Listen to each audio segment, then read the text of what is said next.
Manuel kan ke ada duro marjeden siwama ulfinne kan geti senyun madalama ulfinne kan geti senyun madalama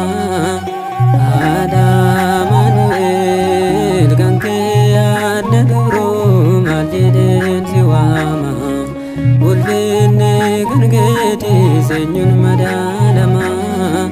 ulfinne kan geti senyun madalama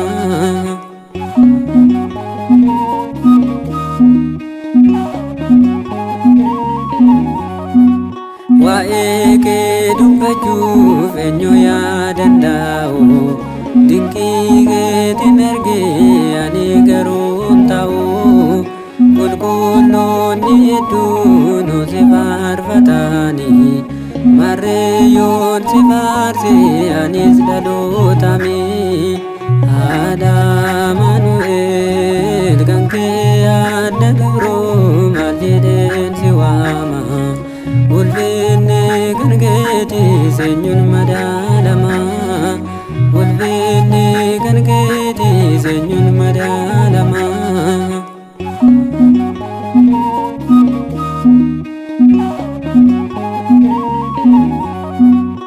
ati waaqa kooti na biraa dhufuuni akkamiin naaf taanaan saabitini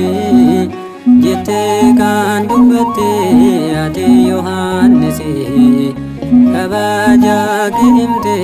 haadha Kiristoosi haadha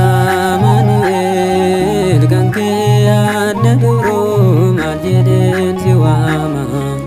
ulfinne kan keeti seenyuun madaalama ulfinne kan keeti seenyuun madaalama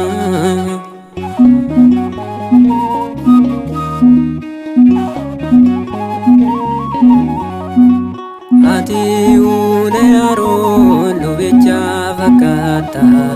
namaa fi Waaqayyoon walitti araarsita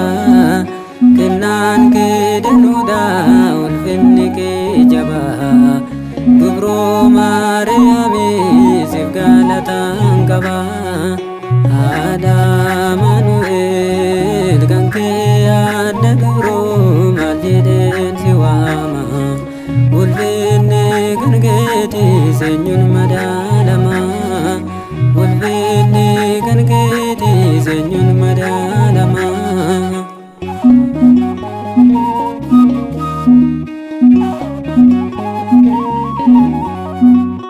ati ulee Aroon lubicha fakkaata namaa fi Waaqayyoon walitti araarsita kennaan kee danuudha ulfinni kee jabaa dubroo Maariyaamii siif galataan qaba